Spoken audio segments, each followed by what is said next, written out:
आज हम मास्टर की ऑफ प्रीपोजिशन में वर्ब के साथ फिर उपस्थित हैं आप लोग के सामने में। और आज का जो वर्ब है वो लेके आए हैं ग्लैंस। तो GLANC ग्लैंस। तो ग्लैंस का जो हिंदी अर्थ है, चूंकि यह एक वर्ब है तो ग्लैंस का हिंदी का भी देख लीजिए अर्थ क्या है। इसका अर्थ होता है निगाह डालना, निगाह डालना। ठीक है, तो इसके दो प्रीपोजिशन हैं मास्टर की ऑफ प्रीपोजिशन में। एक है एट और दूसरा है ओवर।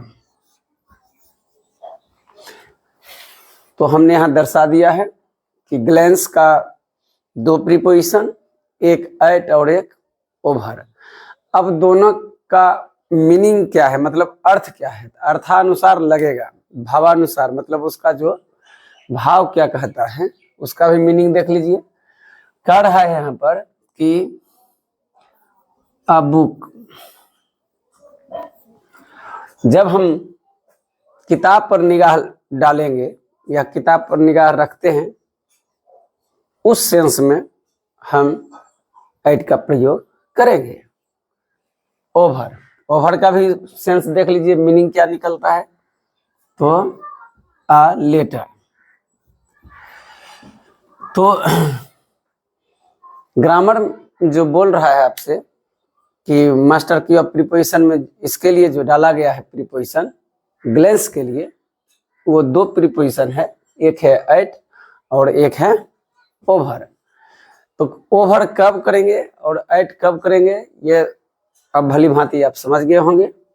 तो फिर से देख लीजिए, ग्लैंस का जो हिंदी मीनिंग है निगाह डालना, और इनके दो प्रीपोजिशन हैं एट और ओवर। दोनों अपने अपने अर्थ के अनुसार हम लोग उसको केयर करते चले जाएंगे। अब आइए एक एक ट्रांसलेशन बना लेते हैं इस पर। राम, अब चूंकि वर्ब है तो अब वर्ब लीजिए। वर्ब चूंकि ग्लैंस दिया हुआ है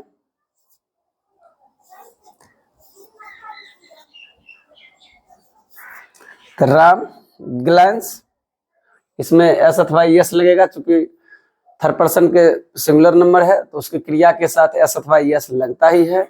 आप डाल दीजिए एट, एट द बुक।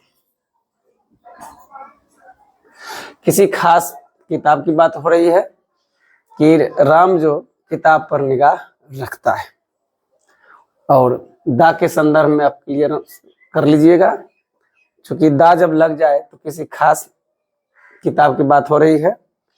आप यहाँ किताब के नाम भी दे सकते हैं, तो वो आप पर निर्भर कर रहा है, लेकिन दा हमने यहाँ लगाया है, एट द बुक। अब है इसी को ओवर में प्रयोग कीजिए। सी,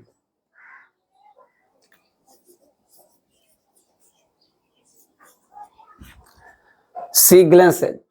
अब है क्या कि सी ले लिए हैं, अभी थर्ड पर्सन ले लिए हैं, तो ओवर, ओवर ले लिए हैं। अब लेटर के संदर्भ में होना है तो सी ग्लैंसेस ओवर आ लेटर। ठीक है,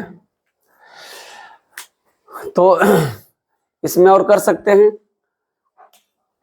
अगर दा में कंफ्यूजन हो रहा है तो इंडिफिनिट करके हम लोग निकल जाएंगे, तो दा के जगह जो है आ का भी प्रयोग कर सकते हैं। तो Ram glance at a book, she glances over a letter. तो आशा करते हैं आप इस बात को समझ गए होंगे कि राम जो है किताब पर निगाह डालता है, और वह जो है पत्र पर निगाह डालती है। तो आपको इस संदर्भ में देख लेना होगा कि प्रश्न क्या है, तदुपरांत आप इसको स्पष्ट रूप से आंसर करेंगे, बार बार देख लेंगे। इससे क्या होगा कि समझदारी बढ़ेगी और क्वेश्चन पेपर जो है आराम से हल हो सकेगा। तो आज तक के लिए इतना ही, फिर हम एक वर्ब के साथ उपस्थित होंगे। तो पुनः आपको यहाँ पर छोड़े जाते हैं। बहुत बहुत धन्यवाद।